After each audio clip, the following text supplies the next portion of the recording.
KTK جی بالکل، Studio. اس وقت میں جمرود تاریخی مقام باب خیبر کے بالکل سامنے موجود ہوں۔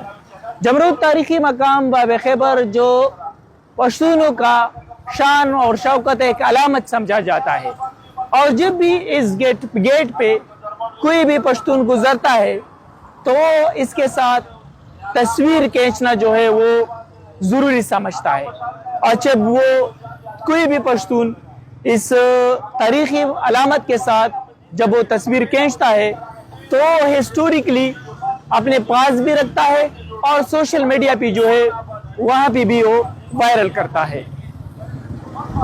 بالکل تاریخی مقام باب خیبر کے ساتھ جمرود ٹائپ بی ہسپتال بھی ہے، جمرود تحصیل بھی واقع ہے، نادرہ بھی واقع ہے، مارکیٹس بھی ہے، بینکس بھی ہے، اور بھی بہت ساری چیزیں جو ہے اور بھی بہت سارے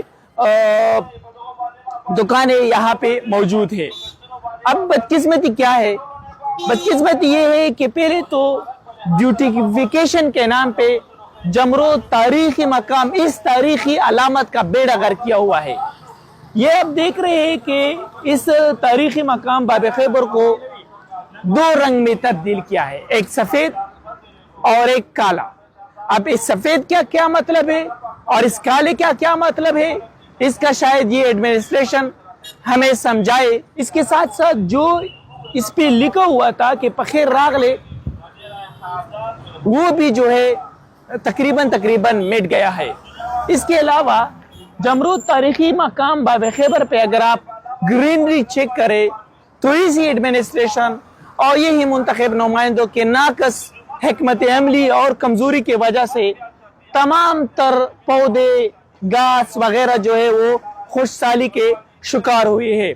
اب دوسرا جو یہاں پہ بہت بڑا ایشو ہے تاریخی مقام باب خیبر پہ، چونکہ یہاں پہ ٹائپ بی ہسپتال ہے، مارکیٹس ہے، بینکس ہے، تو یہاں پہ خواتین کا بہت زیادہ جو ہے وہ آمد و رفت ہوتا ہے۔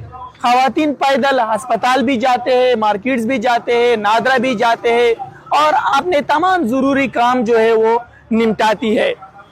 بدقسمتی یہ ہے کہ ابھی ایک اللہ نے ایک واقعہ رونما ہونے کا خدشہ تھا۔ ایک ہماری ایک بہن جو اس روڈ کو پیدل کراس کر رہی تھی، اس کے ساتھ ایک بچی بھی تھی، روڈ ایکسیڈنٹ سے بال جو ہے وہ بچ گئی ہے۔ ہم ایڈمنسٹریشن اور منتخب نمائندوں سے گزارش کرتے ہیں کہ بیوٹیفیکیشن کے نام پہ جو کروڑوں روپے یہاں پہ لگ گئے ہیں، اب مجھے تو نظر نہیں آتا کہ یہاں پہ کروڑوں کے روپے یا کروڑوں کا رقم کہاں پہ لگا ہوا ہے۔ یہ شاید ایڈمنسٹریشن نہیں جانتا ہے اور ساتھ ساتھ منتخب نمائندے یہ جانتے ہیں کہ یہ کہاں اور کس طرح جو ہے وہ یہ رقم یہاں پہ خرچ ہوا ہے۔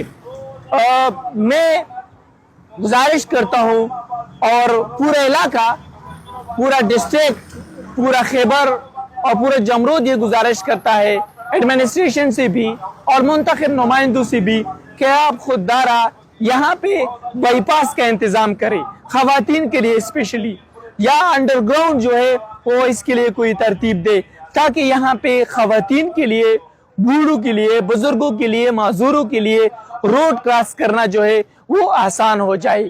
اب یہاں پہ خواتین کے لیے روڈ کراس کرنا انتہائی مشکل ہے۔ کیوں؟ کیونکہ یہاں پہ ایک تو اڈے بنے ہوئے ہے، دوسرا جو ہے یہاں پہ چنچیوں کا جو ہے وہ ایک اڈا بنا ہوا ہے، اور یہ تاریخی شاہراہ ہے، یہ پاک افغان شاہراہ ہے، اور یہاں دن رات جو ہے وہ کافی رش جو ہے وہ ہمیں دیکھنے کو ملتا ہے۔ اگر ہم دیکھیں کارخانوں کے اس پر تو وہاں پہ بی آر ٹی بھی ہے، اچھے روڈز ہے، اچھے فیسیلیٹیز ہے، وہاں پہ انڈر گراؤنڈ جو ہے وہ بھی راستے بنائے گئے ہیں، یا جو برجز ہوتے ہیں یا جو پولز ہوتے ہیں وہ بھی بنائے گئے ہیں۔ لیکن جیسے ہی ہم کارخانوں مارکیٹ سے یا کارخانوں پاٹک سے تقریباً 1 کلومیٹر یا 2 کلومیٹر آتے ہیں ترخم بارڈر تک، تو یہاں پہ اس راستے پہ آگے ہمیں کوئی بھی فیسیلیٹیز، کوئی بھی سہولیات جو ہے وہ نظر نہیں آتے۔